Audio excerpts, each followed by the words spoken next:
తెలుగు రాష్ట్రాల్లో విస్తారంగా వర్షాలు కురుస్తున్నాయి. ఉపరితల ఆవర్తనం కారణంగా ఇవాళ రేపు తెలంగాణలో భారీ వర్షాలు కురుస్తాయని హైదరాబాద్ వాతావరణ కేంద్రం వెల్లడించింది. ఇవాళ ఉమ్మడి ఖమ్మం, నల్గొండ, సూర్యాపేట, వికారాబాద్, నాగర్ కర్నూల్, వనపర్తి, గద్వాల్, నారాయణపేట జిల్లాలో భారీ వర్షాలు కురవనున్నాయి. ఇక మిగతా జిల్లాల్లో ఉరుములు, మెరుపులు, గంటకు 30 నుంచి 50 కిలోమీటర్ల గాలులతో కూడిన వర్షాలు పడతాయని ఎల్లో అలర్ట్ జారీ చేసింది. అటు 2 రోజుల్లో రుతుపవనాలు రాష్ట్రానికి రానున్నాయి. ఏపీలో 4 రోజులు వర్షాలు పడతాయని అమరావతి వాతావరణ కేంద్రం తెలిపింది. ఇవాళ శ్రీకాకుళం, పార్వతీపురం, మన్యం, అల్లూరి, ఏలూరు, కృష్ణా, ఎన్టీఆర్, ప్రకాశం, నెల్లూరు, కర్నూలు, నంద్యాల, అనంతపురం, వైఎస్ఆర్, శ్రీ సత్యసాయి, అన్నమయ్య, చిత్తూరు, తిరుపతి జిల్లాల్లో తేలికపాటి నుంచి మోస్తారు వర్షాలు పడతాయని అంచనా వేస్తుంది.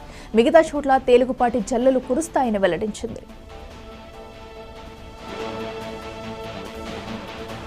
ఇక నిన్న రాత్రి రాష్ట్రంలోని 43 ప్రాంతాల్లో భారీ వర్షాలు కురిశాయి. పలు ప్రాంతాల్లో 64 నుంచి 115 మిల్లీమీటర్ల వర్షపాతం కురిసింది. అత్యధికంగా అనకాపల్లి జిల్లా నర్సీపట్నంలో 125.7 మిల్లీమీటర్లు, నంద్యాల జిల్లా పాణ్యంలో 113.2 మిల్లీమీటర్లు, ఎన్టీఆర్ జిల్లా జగ్గయ్యపేటలో 106.2 మిల్లీమీటర్ల వర్షపాతం నమోదైంది. 205 ప్రాంతాల్లో తేలికపాటి నుంచి మోస్తారు వర్షాలు నమోదయ్యాయి. ఇక పలు ప్రాంతాల్లో 15.6 నుండి 64.4 మిల్లీమీటర్ల వర్షపాతం నమోదైంది.